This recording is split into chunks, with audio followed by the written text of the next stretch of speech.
Hey guys, Tommy, Modern Canine Solutions. I am here with Carol from No Time to Spare out of Pendleton, Missouri, which is about 10 minutes from our facility, roughly. Yeah, I would say. Yep. Carol is the president of No Time to Spare, and No Time to Spare is a partner rescue with us. We've been working with you guys for, 6 years, 7 years? Yeah, something like that. You've been a blessing to us, not only personally, but also business-wise. So how did you get into rescue? How did No Time to Spare come about? How did the name come about? I know there's 3 questions, not just one, sorry. So I've been in rescue all my life. I started with Greater St. Louis Purebred Rescue. I was the Great Dane rep for them. Well, before that, you were the investigator, right? No, that was the very beginning. Gotcha. That's where I adopted Stormy, and Gotcha. that's what kind of threw me into it, because I adopted the skinniest, most terrified, wouldn't come out from under the table dog that I Right. had to go and spend a week over and over getting her to trust me and Right. let her adopt me. That's what I think threw me into it. If you ask my mother, she's going to tell you I've been doing it all my life, because I brought home a mama dog that gave birth in the middle of her bed Right. when I was like 13. So it's just been a thing for me all my life. I went from there, and I was director of Granite City APA and humane investigator for Department of Ag in Illinois for 7 years. Where you got to see the worst part of people. Yeah. Had to step away from that for a little while. It was emotionally draining. And of course, I was raising 4 kids as well. Right. So, I vet teched for a little bit. Went on to a couple other rescues. I worked in a boarding kennel. I did some doggy daycare. Kind of just always been in the animal field somehow. Got fed up with the politics of nonprofits and their massive boards of directors and the old people that never step in the shelter telling me that I'm not doing it right. Right, and all the red tape and just the BS. So that's when I founded No Time to Spare. And that was going on 10 plus years? I was in 2012. 2012, so 12 years. Yep. And then that was originally in Forstell? Yep. Forstell. We started with two kennels on the patio, on the back porch. Yeah. And then you guys grew exponentially from there. Oh, yeah. I think there we had, when we did the Beagle hoarding case, I think we had 80 some odd dogs at that property. Right. So. And then 8 years ago, you guys moved to Pendleton, where you're at now. Correct. And which is awesome, because you have the pole barn, which is now the kennel, and the dogs aren't in your home, and except for the dogs you want. Yes, the separate kennel is awesome. Yeah. And you guys house upwards of 50 dogs. We're supposed to only have 50. Yeah, not including puppies. Correct. Right. So as long as it's 50 adult dogs, and if you have litters, it's okay. Yep. So, and you guys are probably one of the bigger rescues that I would say that actually take in mama dogs that are pregnant, that have litters and things like that, doing all the care, all that stuff. We are. There's most of the, any of the municipal shelters, if they get a pregnant dog in, they want to get it out immediately. They just don't have the setup or the basically round the clock to be able to care for them. Yeah. So. And having the 3 indoor-outdoor runs for the mamas specifically in Puppy Row is huge, because they can literally be left to themselves and take care of themselves with just minimal interaction, which with some mama dogs, you don't want to interact with them when those puppies are still there. So and it helps to not spread anything that from any other dogs. The more you're in and out of a kennel, the more susceptible they are to anything that you might track in. Parvo, whatever. Well, that's a bad word. Don't say it. Knock on wood. Right. So being in rescue pretty much your whole life, right? You know, seeing the worst of people with dogs, but also now seeing the other side of it, because, you know, we're pairing dogs with families that they're going to be there forever. The joy that brings to people, and then the alumni dogs that, you know, actually they stay with those families, right? It's huge. How does that make you feel? It's been a roller coaster throughout the years. Yeah. You know, I mean, there's days where I just want to throw my hands up and say I quit. Right. You know, the phone constantly going off, and so many animals in need and feeling helpless at times. And it almost always happens like this, where you get to that, and I'm sure anybody else in rescue knows exactly what I'm talking about. Sure. You do. You do. You're not necessarily in rescue, right, but you've been around it. You get to that point, and then you get this amazing update from this dog that you adopted right. a year ago, and it's one of the ones that you didn't know if it was going to stick. Right. You didn't know if it was going to... Or if you're going to see it next week. Right. Yeah. And you get this amazing update and the pictures of them in their big fluffy bed and loving life. Yeah. And okay, let's go. And it gives you that mental reset. Let's do it. Yeah, Let's absolutely. keep going. So what's been a big plus for you guys? Some of our newer volunteers. I'm not a great manager or people person. And we have gotten in, well, Nana, my mother, of course, she's that people person. Right, she's right. the talker. And we've gotten in some really instrumental people in helping to bring on board and retain volunteers. Yeah. Which is always a hard thing in the rescue community, is people get burnt out. Yeah. People, you know, they get tired of seeing the sick dogs, the same dog getting recycled. So having a core group of volunteers that are dedicated to those dogs, but are able to not burn out and have have that leadership role, which Nana does a great job with, and the program is fantastic, because that's been something since I've known you we've struggled with. Yes. Is you might have somebody that shows up and then you know you don't see them for months, and it's like, hey, are you coming back? Are you still volunteering with us? Right. You know, or maybe they bounce from rescue to rescue to rescue because they just don't find their fit. So, exactly. And that's a big part of it too, is, I mean, we've had some great people. Linda, for one, she started volunteering in rescue, and she wore so many hats within the rescue, from loading her Lexus with shitty laundry, taking it to the laundromat because our washer and dryer was broke, to admin type stuff. And she just wasn't finding exactly what was fulfilling to her, and she moved on and was on the board for Wags and Whiskers, and she's still doing amazing things for No Time to Spare and other rescues and the community and animals. The people. Tina has been fantastic in pulling in. We have the dog walkers now. Yeah, which is a great program you guys instilled. It's been a year, 2 years that you guys started doing that, and I had fun. Like, you called me up that day and you're like, we need a path.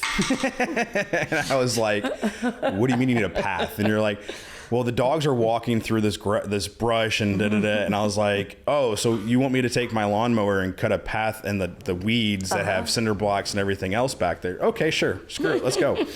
So we did that last summer. Yeah. And now it's been so beaten, you don't even have to cut it anymore because they walk it so much. Yes. It's awesome. It is. It's awesome. I can sit in my office and look out, and I just see volunteers and dogs and walking and getting them out of the kennel. Right. And we have one of our volunteers that started doing park walks again. Nice. And she's doing amazing. Yeah. Rachel she's just taken like 8 dogs and meeting people at the park. Rachel Rogers. Yeah. She's a client of ours. Yep. She brings up Nala for a group. Nala was a foster fail from us. Oh, nice. Yeah. So Rachel's fantastic. Like, she's so dedicated to the betterment of dogs. Like, she'll reach out to us. She asks us questions during group. When we talked about coming out for the Rotties, which I guess we're going to do tomorrow because today is the last day of the week. You know, she was like, "Hey, can I observe? Can I watch?" I'm like, "Yeah, absolutely. Like, you're part of that family, right?" And that's, I think that's one of the big things that us as Modern Canine, or me as dog trainer Tommy, or whatever, and then No Time to Spare has been a huge thing from the get-go when we met each other, was the partnership that we bring together. Like, your wealth of knowledge within the rescue community, dogs in general, health and wellness, things like that. Our side being dog training, dog behavior, education, owner education, and meshing those two worlds together has been huge, I think, for all of your alumni, for all of our that came from you guys that are now or clients of us, and seeing the transition in those dogs over the years, and also seeing the lesser cycle of dogs being returned to the rescue, which I think is huge. Yes. So when they can get some foundation, when you got, you know, especially some of the troubled dogs, right, when you can come in and you can give them that Tommy, you put that Tommy on them, that it helps them, right? You know, it helps them be a more stable, for sure, dog. Well, and giving the owner the education of, hey, you're kind of brainwashed at this point that every dog isn't the happy-go-lucky, you know, dog that they show you on TV. The dog that you fell in love with may not be that dog. He may not be the dog that can be approached by everybody or go have play dates with other dogs. Right. You know, so educating owners on those specific things, especially with their specific dog, so they know. Because a lot of people, they go out and they see that husky that's got the blue eyes and they fall in love with it and they're like, "It's so cute, but I live in an apartment." And they take the dog home, and within, you know, a few days, the apartment's destroyed, pillows are tore up, dog's howling because it's got separation anxiety. And then now you get the dog back the next day, right? So speaking of problem dogs and, you know, all that kind of stuff, so this is probably one of my favorite stories that, you know, we have together, because it's how we met, right? So to preface this, when we met, we never knew anything about each other. Nope. I never knew anything about No Time to Spare. I was literally down in Imperial, and which an hour and a half from the rescue, probably pretty close to that. And being a business owner, you know, you scroll through Facebook, you're looking for, you know, hey, I need a dog trainer or whatever. And I scrolling through, this picture pops up, and it's a massive Malinois and what was the movie that came out that Max. Yep. That's why I posted. Right. Yep. Yeah. And I'm like, and this dog is, you know, the runs are 6 feet tall. His paws are on top of it. His head's damn near there as well. And he's over the top. And I'm just like, that is a massive Malinois. And I was like, what's this description? And it was you guys you were trying to point out that just because you saw this badass, awesome trained Malinois in a movie doesn't mean that they're going to fit in your home. Yeah, I think I did that, you know, caption, "Oh, go ahead, get a Malinois. Yeah. It'll be fun," as he's like, this over the top like of the a bear kennel. Over the top of the kennel. And, you know, at that time, I had been in the dog world for a couple of years. Like, I wasn't, you know, a spring chicken or anything like that. I've had quite a few, and that was what I built my name on, was aggressive rehabilitation. Right. And so I just was like, hey, it's time to make a new friend. So I reached out and I was like, hey, you know, I would love to help you guys with this dog. And Carol, not knowing anything, she's just like, sure, come on out. Like, I don't know who you are, but whatever. Like, so I roll up in my truck, and I got my dog box in the back of my truck, and, you know, we start small talk, and, you know. So this dog, just a little backstory on the dog. Yeah. He was with another rescue, and they were having trouble handling him. And didn't he bite? He had bit like 2 or 3 people, from what I remember. 2 or 3, and then they had him in boarding, and there was only one person that could handle him in boarding. So this dog is just deteriorating. Right.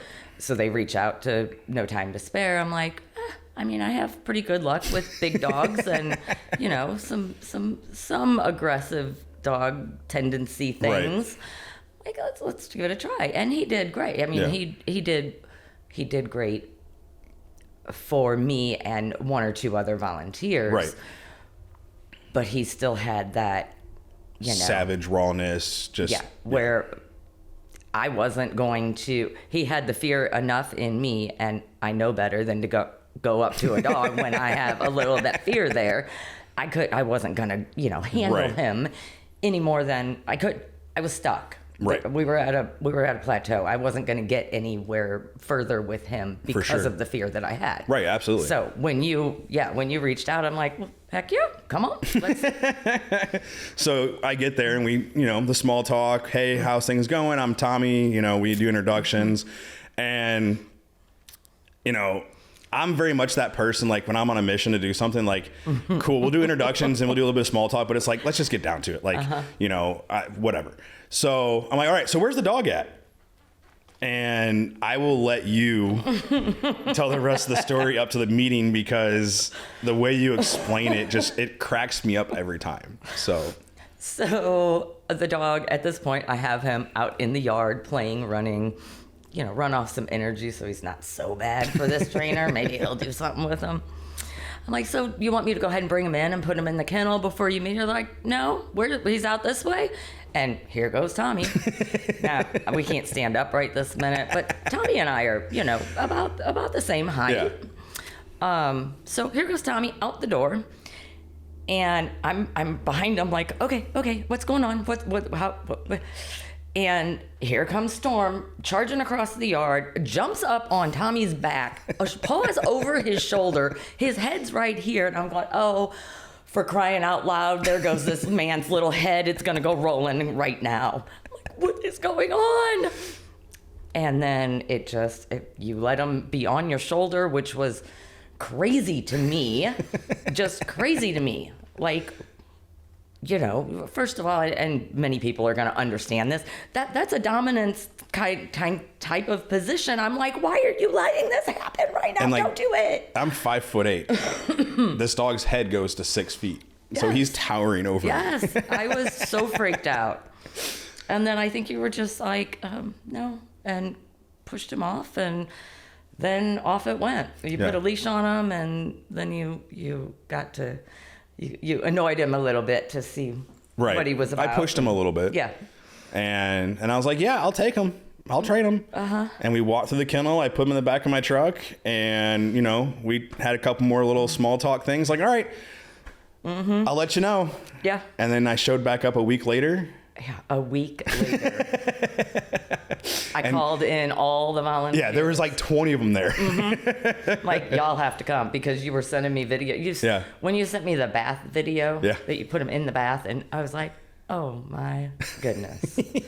Yay, yay, yay. Yeah, called out all the volunteers, and it was amazing. The volunteers, there weren't many people that handled him before. And volunteers are standing behind the desk and around. Oh, is it okay? Can I touch it? Yeah. And Tommy's like, yeah. And then the entire time this dog is looking at Tommy, going, is it okay? Yeah. Is it okay? Can I go over here? Is it okay? No, and that's not how they always go, right? Like, obviously, like, Storm was like the perfect example of setting boundaries, setting expectations, and the dog going, oh, that makes sense. Right. I can do this, right? And we've had plenty of dogs that I've come out and eval'd, I've even worked with, that, we've deemed like it's going to take a trainer to live with this dog that can handle the dog. It's not safe. That's what we call the unicorn adopter, the one that they don't have kids, or they don't have whatever the dog's triggers or issues are, and those are. And unfortunately, there's a lot of them out there. There is. So, but like, I love that story because it's a success story. That dog is still in a home. Like, we found him an officer in Illinois that he lives with, and I haven't heard from him for a while. So in this state of mind, for me right now, it's like no news is good news at this point. Absolutely. And, last time I spoke to him, which was a couple years ago, his name's Hank now, and lives on a farm or a couple acres, and he's living his best life. So, perfect example of teaming up with a dog trainer and a rescue and making things happen to save a dog. Right. We've done that multiple times. We had Jasper, and he's still with his family. He just boarded with us not too long ago. And, and every time my dog sees me, he's like, Tommy, and he comes running up and he's like all lovey-dovey with me and stuff, you know, but yeah. And he did great with our staff. And he was another one of those dogs that when we were at the rescue, they came out for an evaluation because I think that they were going to resurrender him back to you guys. Yeah. And I just remember walking up to the dog and him at the end of the leash going, like, just trying to kill me. And I was like, give me your leash. And the owner's like, he's going to bite you. Right. And I'm like, nah. And he's like, no, you don't understand. I was like, no, I do understand. I see everything. Right. But this dog needs some, some Yes. wake up. And I was like, just give me the leash and everything will be fine. And sure enough, I took the leash. He calmed down. And, I had him. They did a board and train with us for, I want to say it was 4 weeks. And, bringing him home. I mean, that day we went to Home Depot. We took him to stores and, and now that dog's living his best life again. And, Right. it's, when you have the ability to instill balanced training, control, clear communications, and set boundaries and expectations, that's what dogs need. They do. And it's, you talk about educating the people. It's also for us, that's the really hard part. Right. Because people, they want to love and cuddle and they want to have their fur child. Right. Some dogs that may be perfectly fine. Right. A lot of dogs, especially coming through rescue, Right. not saying that that's all rescue has, because it's certainly not. For sure. But we have always been successful with troublesome dogs. Yeah. The bigger dogs, Right. the stronger breeds, those types of dogs, and getting those people to understand that you have to stay consistent with the Right. dog, and you have to have these is sometimes impossible. Well, and I feel like also like your guys' education to the adopters has transformed a lot over the last few years, especially compared to like the Humane Society or ACPA or anybody else. A lot of them, they're just like, oh, you're into this dog? Great. Here's the adoption fee. Oh, cool. Well, here's your dog. And then they just send them on their way. You guys do a really good job of, one, the dog. So when that adopter is interested, you have a lot of information about the dog specifically because your volunteers and staff actually deal with those dogs on a daily basis. Yeah. Versus a lot of them at a lot of other organizations, they have indoor-outdoor runs. They just open a guillotine, dog goes out, they close it. There's not a whole lot of personal... I feel like in some of those bigger organizations, Humane Society, APA, that they have so much staff. We have a lot of volunteers. So Yeah. We've grown huge in that aspect, but we're still small enough that almost everybody within the rescue wears several different hats. Right. So our adoption counselors aren't just adoption counselors. Right. They also help do intakes. They also, they're doing vaccines, giving baths, scooping poop, Right. cleaning kennels, They're hands-on. walking dogs. So yes, they have that, that knowledge with them. I think something that's been really big for us is helping our volunteers and our adoption counselors use better terminology. Like with a dog, so we have a barrier reactive dog in the kennel. So we're not showing the dog in the kennel because it's not going to show well. Right. But we also want to let that adopter know that when they take the dog home, and hopefully they're crate training it and continuing Right. that, like we asked them, that they may see that and what that is. Yeah. And that we have seen it here in this environment. Right. That doesn't mean it's going to transfer to the 100%. crate at home. Yeah. It may be completely different. Right. Or if we see, some resource guarding in the kennel. Okay, we've seen this here. It could be very different at home. Absolutely. But then you also give them the education or the direction of, hey, just because we've seen it, we don't want it to transfer to your Right. home. Do these things Right. so it doesn't resurface, right? Another thing that you guys are really good about is explaining to people that the dog needs decompression time. Yes. And I feel like a lot of adopters miss that because they fall in love with the dog. They bring it home. They want to shower it in love. And then the dog gets overwhelmed. And then now we have a bite or fearfulness, or they start resource guarding. And or they want to take it out and show everybody their new dog. Right. And in the case of puppies, well, you're exposing that puppy to that bad P word Right. and anything else out there. Now, it's important to get puppies exposure, but not when you first bring them home. Let Right. them figure out what's going on. Well, it's got to be proper exposure. You know, a lot of people talk about socialization where it's, oh, well, my dog needs to go up to everybody and get Right. treats and love and affection or every dog. And if I don't do that, my dog's going to become human reactive or dog aggressive. It's like the chances are if you do that, that will create a human reactive or dog reactive dog because you're putting that dog in an uncomfortable position that he has to now use some form of aggression to tell you that I don't like that. Right. And then you freak out, pull the dog back, and then now this whole negative association with that situation. Right. And now you're on edge any other time, which is transferring to the dog. 100%. So you're creating it. Correct. You're creating the issue. Well, and that's what people don't realize. Us as humans cause probably 90% of our dog's problems. Absolutely.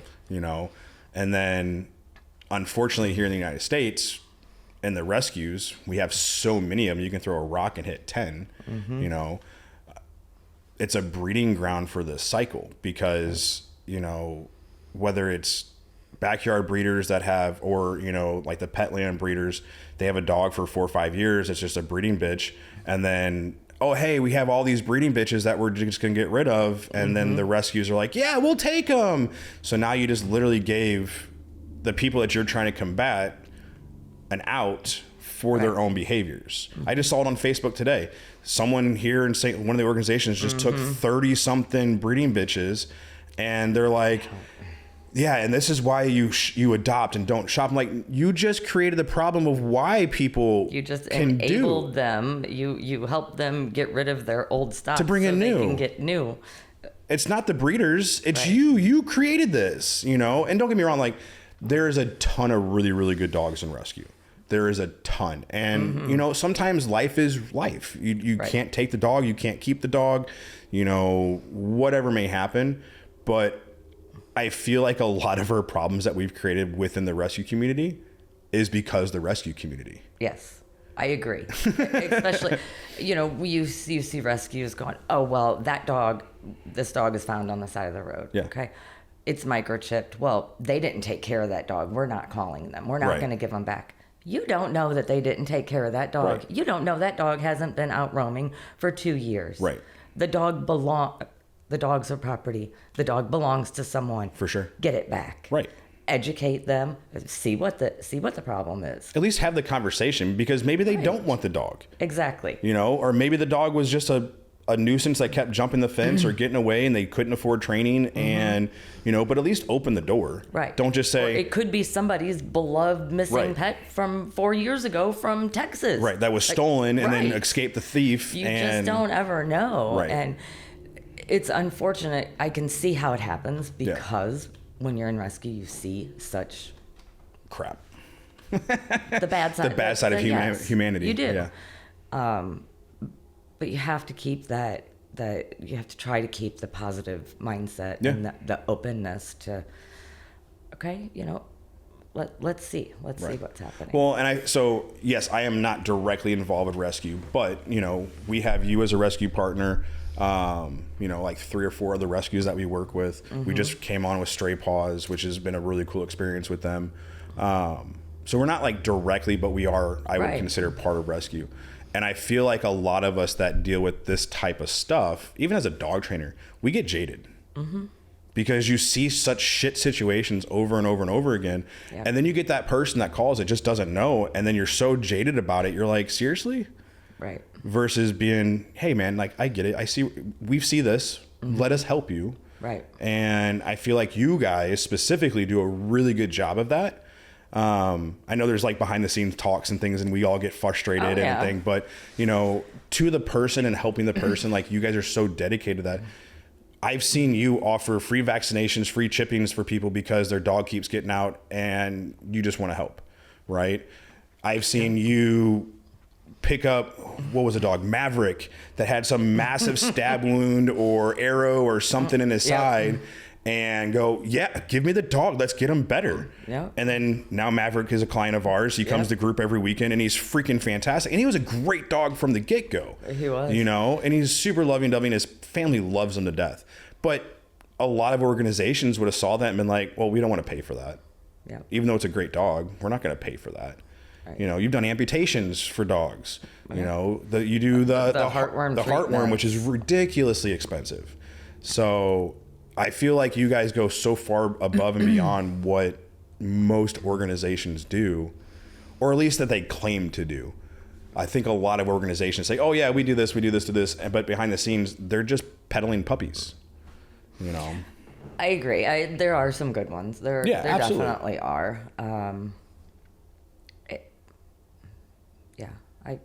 I hope we try to do a good job. Yeah. We pride ourselves on doing the best that we can for the animal, right. And the people. You know, that's why we have the pet resources now, and we've done the vaccine clinics. Right. I think like 4,000 pounds of food. Right. So you have the the food pantry. The food pantry. We do the low cost vaccines. Somebody brings in. We had an instance. Somebody found a dog, and the neighbor decided they were going to keep it, but and we were completely full, like as almost every rescue. Right. We had no room to put this dog, and the neighbor wanted to keep it.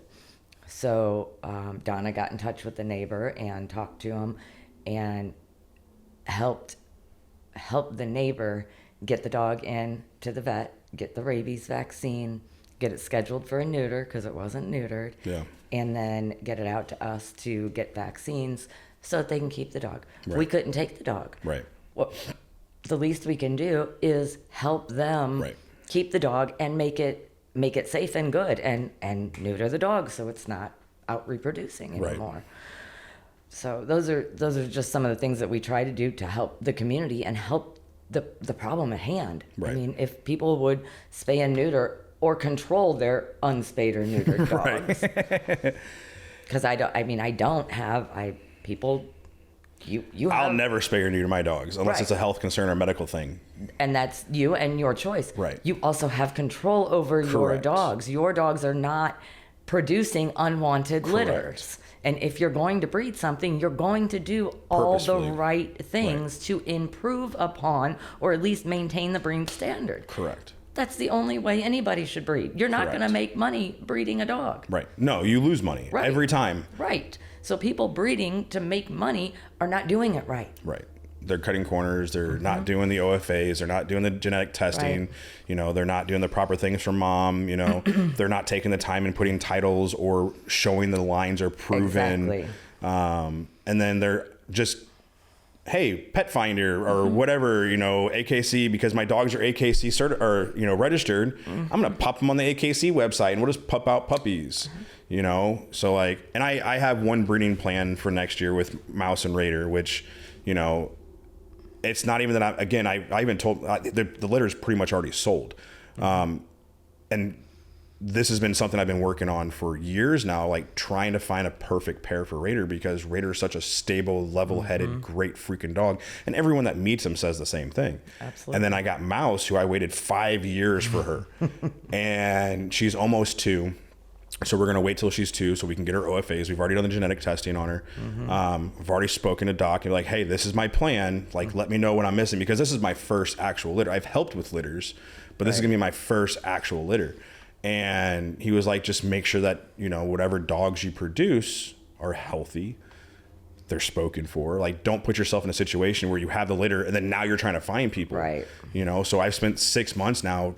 Hey guys, this is my plan. You guys all know this dog, and I'm only giving to the people that I know, I trust, that are going to use the dog properly and has a goal for the dog. Right. And I'm not even charging a lot of money for him. I just want to cover my vet cost, because I know the people the dogs are going to, and I'm still going to have an instrumental development growth with these dogs, because they're going to be coming to class. They're going to be part of our club. Like, we're going to see them on a regular basis.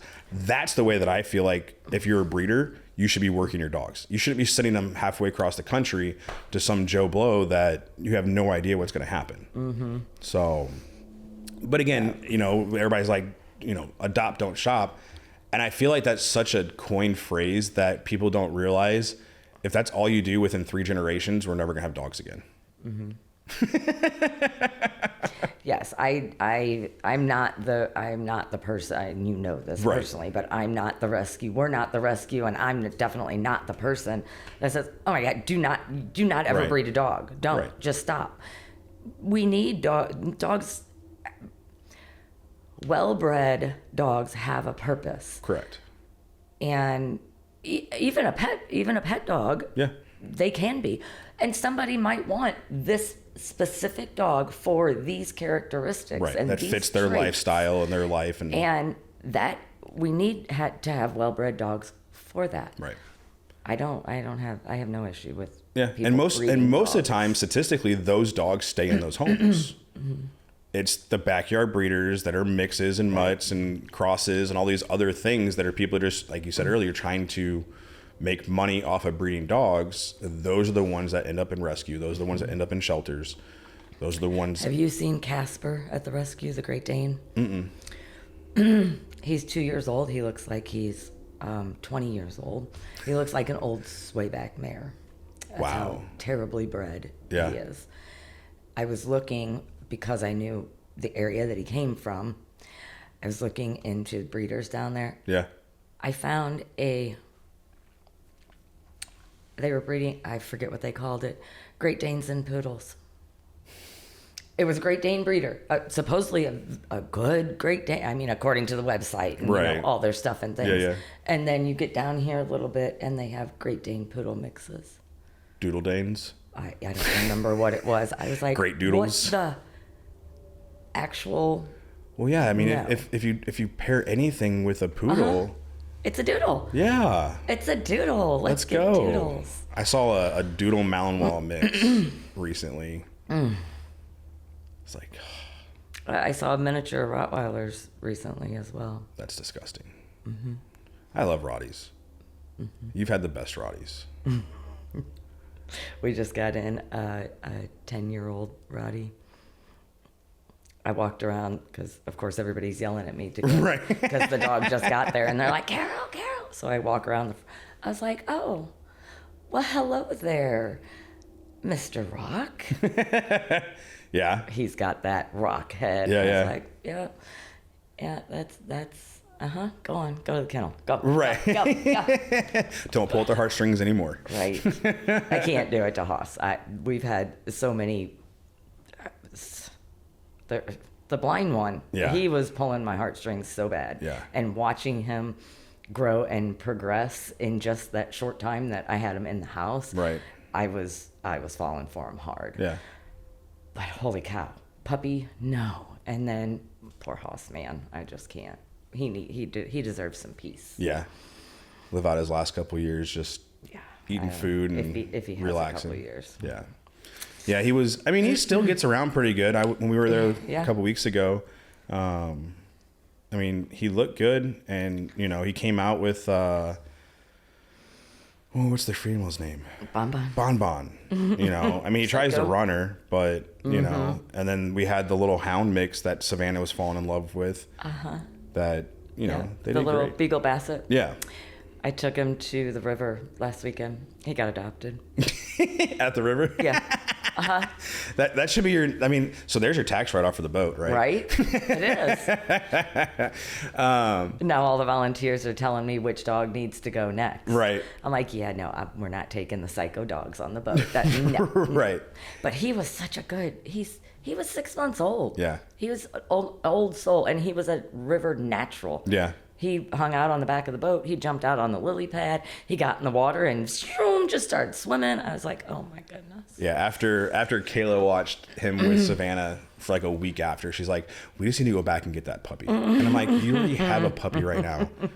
It's like, get rid of one. Yeah. He took off on me on the beach and ended up at long line. It just slipped out of my hand. I was talking, and he's just, and there were some kids down there playing in the sand. He took off and straight for the kids and sat down with the kids in the sand. I mean, that's what he did with Savannah. He just sat down in Savannah's lap and was like, hey, buddy. Yeah, the people that adopted him have a bunch of grandkids. So Good. he'll be in heaven. That's awesome. So what have been some awesome wins for you guys recently? Any hard cases we've adopted out, or,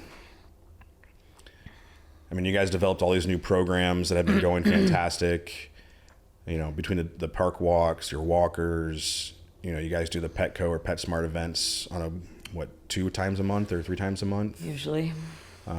Plus all the events that we all get invited to. Right.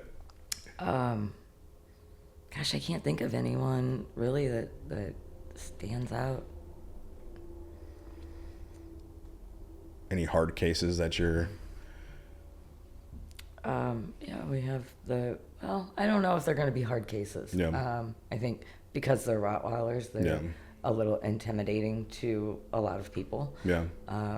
But the Ortega and the Rambo. Ortega's the one that I picked up.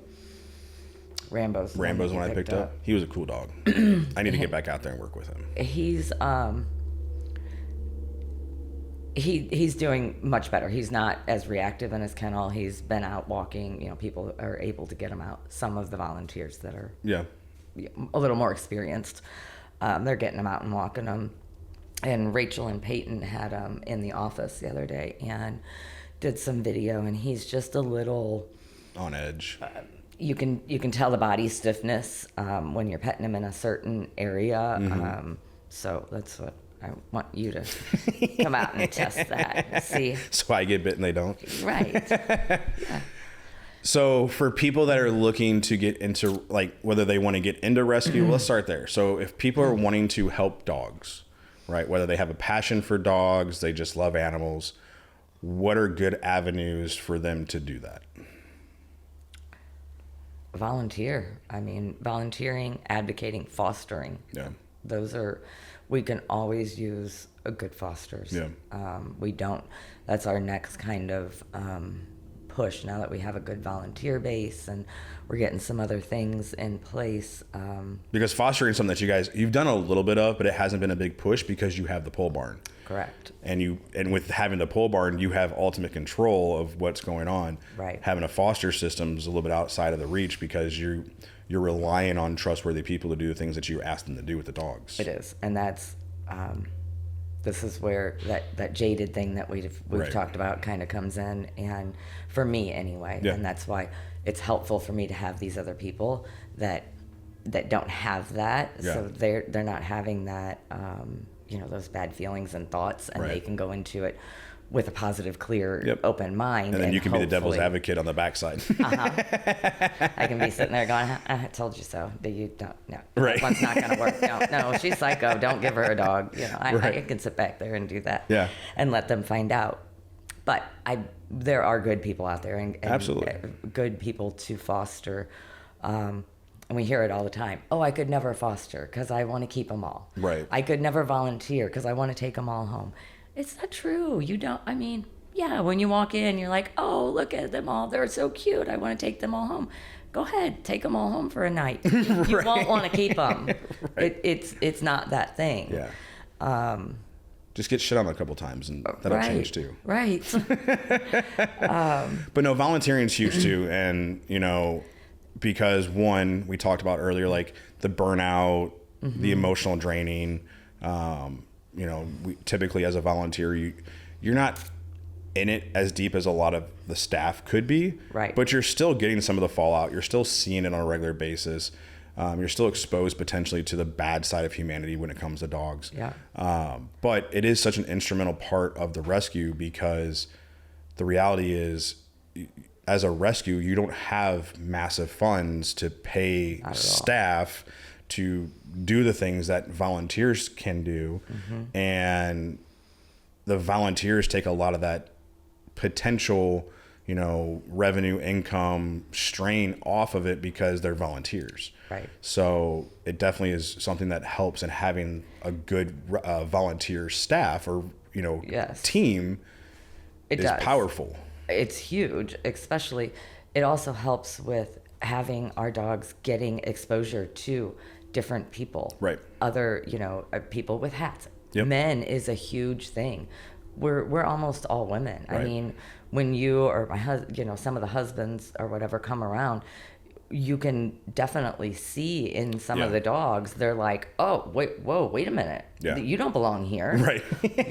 No, you don't smell right. You don't belong here. You're not the right, you know. It's almost like they're used to Amazon tribes of just women. Bunch of Wonder Womans wandering around. So having the volunteers coming in and walking the dogs and spending time with them is huge. Right. And I feel like some people, they think like, okay, if I volunteer, then I have to be there every day, which with what I've seen with you guys, like, dude, come out for a couple hours. Mm-hmm. Even if it's once a month, it does something to help. Right. You know, it's not like it's a part-time job you're not getting paid for, which if you want to do that, 100%. And we have a few volunteers that they put themselves on the schedule. They are scheduled. And if you're going to put yourself on the schedule and you're putting yourself in that position, then yes, we do expect you to be there because we're counting on you to help the paid staff get done what they need to get done. But yeah, we have people that just stop by and go in, they sign in, they get their name badge, they put their vest on, and they go get a dog and go for a walk. Yep. And you don't have to have a working knowledge or an education or experience with it, because the people that are there will teach you. Yeah. And it's not all, I mean, yeah, if you want to scrub kennels, that's great. If you want to scoop poop, that's great. We can always use that. Right. But we can always use people to come and just sit with a dog. Right. Take a dog over to the living room in the little house. Right. Turn the TV on and sit there and visit with the dog. Right. That's fantastic. Yeah. It's giving the dog some out of the kennel time and different the house exposure. Yeah. You know, take a dog home for the weekend. Right. Take Absolutely. It on an outing. We can then report on the dog's bio on, does it like car rides? How's it do, you know, on a car ride? How's it do at the store? Yeah. So on and so forth. So, and besides just the individual doing the volunteering, you guys also have like the Pathfinders come out. You guys have Girl Scout groups that come out. Mm-hmm. So besides just individuals, but if there's organizations that are looking for maybe community service, whether they're looking just for exposure for, you know, Girl Scouts, touching animals, maybe merit badges or whatever, you know, the Boy Scouts are building some agility equipment for the new front yard. Because ours burned up and fell apart. And So, but yeah, so that's also something that you guys do. And then also as far as, you know, people like us that are, you know, business owners or in a trade, or, you know, you guys are always looking for help for, you know, modifications of kennels, build outs, do things, electricians, anything that somebody can do to help out. You know, they get tax write-offs because you can write them a tax letter so they can get those donations to you guys and help out, especially with the new big building that you guys are have been working on for the couple years. You're definitely going to need help with that stuff too. So if you're a contractor or some kind of, you know, service person, reach out to No Time to Spare because they could use you. So all that stuff, you know, super positive, great things. And you're not just dogs. You're not just, you know, you have your foster cat program, but yeah. Cats are difficult. Yeah. But I mean, we've done farm rescues. Oh yeah. You know, you're taking goats and chickens and donkeys and, you know, so you're not just a dog rescue, as the name says, No Time to Spare Animal Sanctuary. Like, you guys will help with just about anything. Yeah. As long as it's not going to kill you. Right. And even sometimes we'll try. Right. And then I call you. So, but yeah, I mean, you got what? Probably 30 chickens and ducks at this point, a couple turkeys. Ducks, turkeys, pheasants. Our horse, your horse. Potbelly pigs, horses. Gus the donkey. The disabled cow, Isabel. So a little bit of everything. Right. So it's not just dogs. It's you guys are a sanctuary, which is awesome. And you actually hold that status as a sanctuary, not just a rescue or a shelter. You guys are considered a sanctuary. Yep. So what does that mean? I don't know that the sanctuary status really means anything as far as, but we are definitely no kill. We always have maintained our no kill status, which is, I want to say it's 96% live release rate. So meaning whether we transfer them out or transfer them to another rescue or a behavioral euthanasia or something, it's got to be less than 4%. Correct. Yeah. And we're always well above that. Yeah.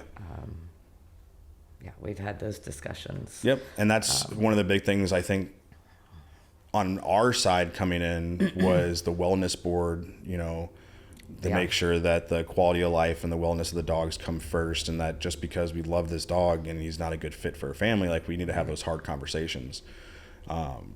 Because you've had dogs that were in the kennel for years, just sitting there, and I mean, they were doing great and they were great dogs. They just weren't desirable dogs. Right. But what's the quality of life for a dog that's, you know, in a 10x10 or a 5x5 for the next 10 years of his life? Yeah.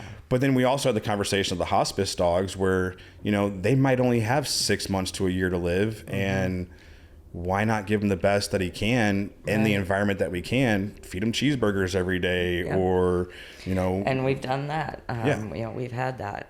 We've also had, you know, the dogs that are not super adoptable. They're going to take that unicorn adopter, but they're doing well in the kennel environment. They're not a threat to volunteers or the other animals. Yeah. And they're you know, mentally and behaviorally okay in the kennel. They're not rotting, and they're not you know, breaking apart inside the kennel. They're not, you know, just losing kennel rot mind.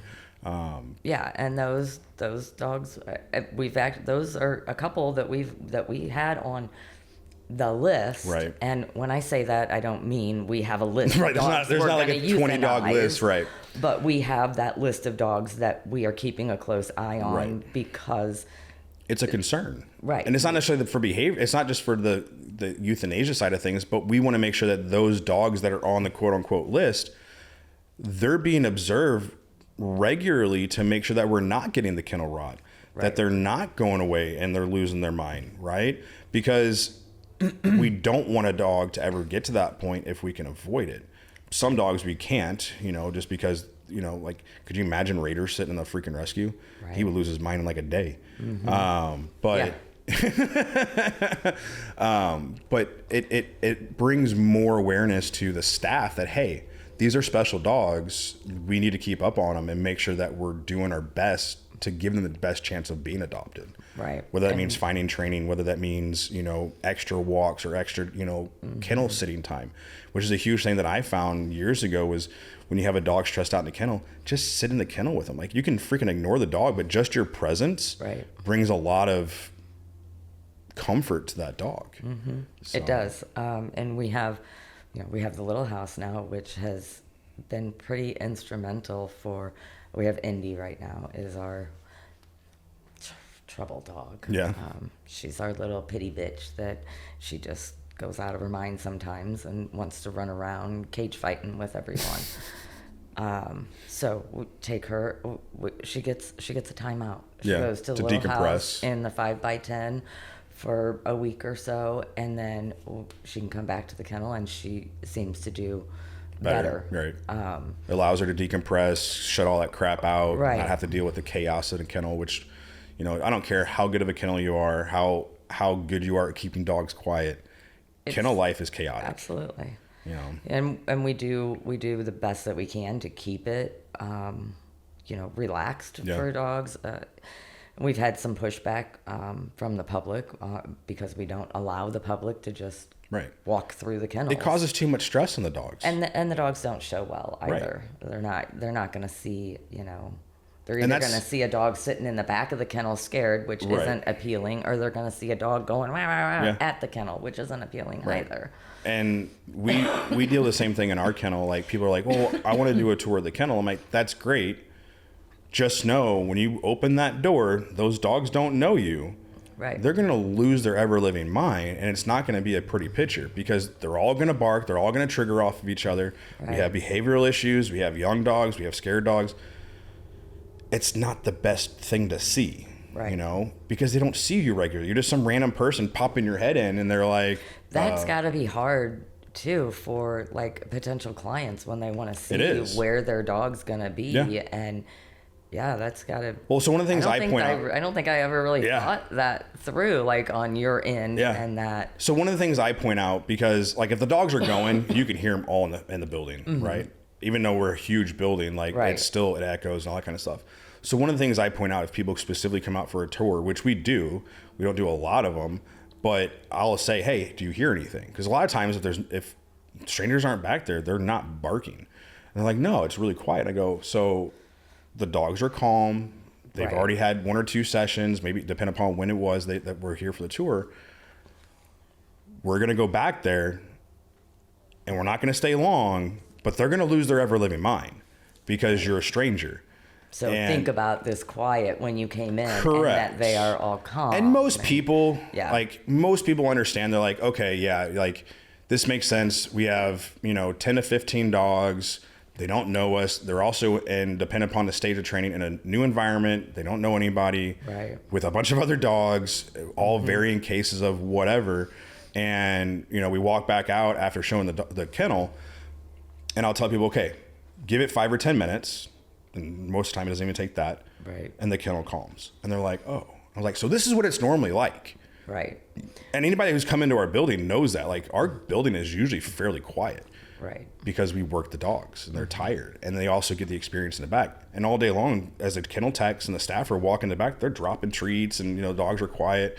So we've gotten a really good system. But when you throw a wrench in it with a new person, Yeah. it's just what's going to happen. Yeah. So, and I'm not Carol and can run in and go, shut up! And they all stop. So there's some magic juju stuff with that or something.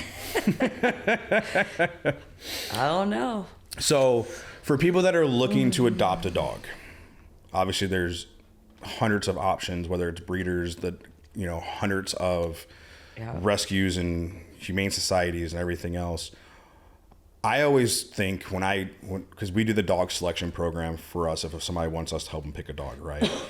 And you guys do a really good job of pairing dogs to owners as well. What would be either red flags or things to look out for when you're going to pick a dog at a rescue? Or maybe what considerations should they have when they go in to look at a dog? Because obviously a lot of people, they adopt dogs, they go off of looks. Right. Oh, that dog's beautiful, or he's cute, or hey, he's wagging his tail, or hey, that dog of the 10 that are in that run, he's the one that's sitting down calmly. Maybe I want that one, Right.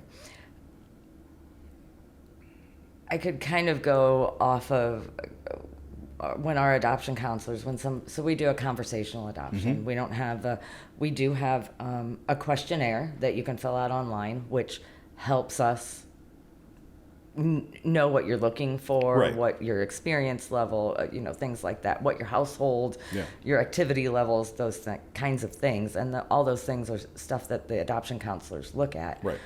They're not going to put... They're going to put a Malinois in a sedative lifestyle, or, a Great Dane, or not a Great Dane, but maybe a Mastiff with a ultra marathon runner, because they're not going to match. Right. Now, if the person is insistent, and we're not going to, for the most part, we're not going to say, no, you absolutely cannot adopt this dog. We definitely try to steer you towards what we think is going to work for you. But try to think about what you're looking for, what you want in a dog. Do you want a dog that's going to be active and out running around playing with the kids? Right. Or do you want a dog that's going to lay on the couch with you? Yeah. Do you want, a well-trained, a dog that's going to, that can become, any dog can become a well-trained dog, so that's really not what I'm saying. But are you looking for something like competition-wise, that you want something that you can work into maybe extracurricular activities like tracking and competition obedience, bite work, nose work, whatever, those agility, dock diving, finding deer sheds, or the people that adopted the beagle over the beagle basset over the weekend. They wanted a dog that would chill on the boat with them and liked water. But there it is. There you go. Here you go. Right. They actually, the week prior, they got doggy fever when they just moved to the marina. When I bring Bonbon and Lou down, they started getting doggy fever. The first time they met them, they went to the store and got them doggy treats so that they could come down and visit them, and they had treats. So they had been watching the website. Nothing just popped out at them. And she decided that she wanted to go to the APA and look around. She showed up at the marina on Friday with a 8-month-old husky Australian Shepherd mix. Ouch. on a harness, pulling her across the parking lot when I pulled in. Yeah. It's like, whose dog is that? She's like, well, we're doing a 2-week. I said, well, okay. Let me get unloaded, and we're going to sit down and talk. We're going to talk about this.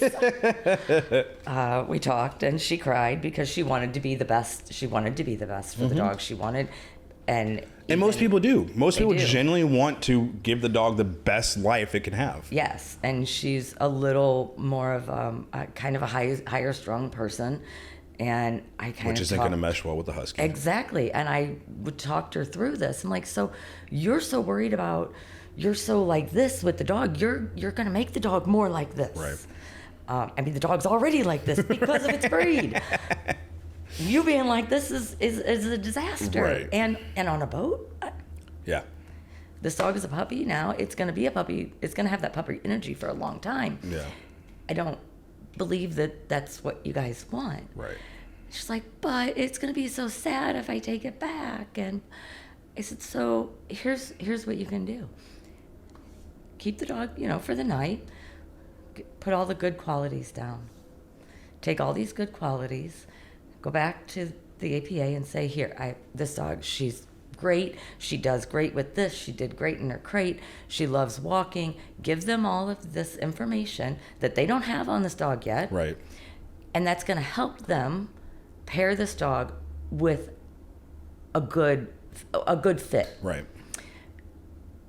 Versus if you keep the dog for another 6 months because you don't want to take it back and you're trying, you're not going to get there because they don't have the dog experience, first of all. For sure. Just the basics. You're going to be so frustrated with the dog, you're going to return the dog and it's a bad dog. Right. I can't, oh my God, I can't. The dog's crazy. That's going to stick with the dog. Yeah. And then 6 more months of getting nothing is not going to help the dog either. Right. It's best to do this. Yeah. I mean, I was trying not to tell her what to do, but I was still telling her what to do. Some people just need that, do this. So, so I feel like when a lot of people come to rescues, like they have an idea of what they want, but they don't know the proper way about, like, obviously they don't know how to select a dog because that's not their profession. It's not what they do. Right. But, and I think you guys with your pre-approval application or whatever you guys call it, like the questionnaire, so you have an idea of what they're doing. What are some key things that when they come to you, you guys, settle on a dog that they're going to get? What are some recommendations before they take the dog home? So I know, like for us, we say before you even get a dog, have everything you need for the dog already at the house, right? Have a kennel, have their food bowls, have their food, have a leash and a collar at a minimum, because what you don't want to do is you get this dog home and let's say it takes you a couple hours to visit, to find the dog, go through the adoption. By the time you get home, the stores are closed. And then now you have a loose dog this is now what is default in the dog's head because you didn't plan accordingly. Right. So that is important. Some people, they stop by, they're going to look around, and they end up with a dog. Yeah. We make it super easy for them. We have a crate borrow program. Mm-hmm. We send them home with a crate. Nice. We send them home with food, and usually it's enough so that they can purchase what food they're going to and transition them. Yeah. We will send them. We have collars and leashes for minimal donations. If you don't want to do that, we'll send you with a slip lead. We have the things that we make sure that our dogs are leaving with things that they need. Nice. So that we really don't want people to, even if they want to stop at the store and we really don't want them to. We don't want you to take your dog that you just took from here and go to PetSmart and go traipsing the dog around PetSmart, or the 8-week-old puppy that you just adopted. Right. We don't want it running around PetSmart because you're going to set it in the cart or maybe set it down to do this or that, and then you're putting the dog at risk. Yeah. And for the adult dogs, they're not getting. They just need to go home and have quiet and calm. Yeah. Let them settle. Right. That's awesome. I didn't know you guys. I know you guys gave you used to give the little gift bags and stuff like that. But taking it to that next step to actually really set these families up for success is awesome. So I think we're just about out of time. So how can people get a hold of you? I think it's the funniest thing. Like, you have like a ton of followers on Facebook, but whenever somebody talks about No Time to Spare, nobody knows who you are. It's like, how does that work? So hopefully this will bring some more awareness to No Time to Spare. Yes. We have a place in our heart for you guys because, one, you were like legitimately our first rescue partner that we really did a lot of stuff with. And obviously we have a great relationship, friendship, and things like that. And you guys were basically family. So, which I really wanted you to be my first guest on this, but you and your crazy schedule and not wanting to leave your island. I don't like it.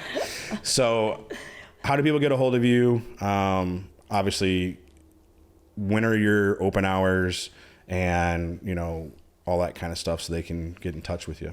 Yep. Open hours are Mondays and Wednesdays. I don't know. I haven't been there for a minute.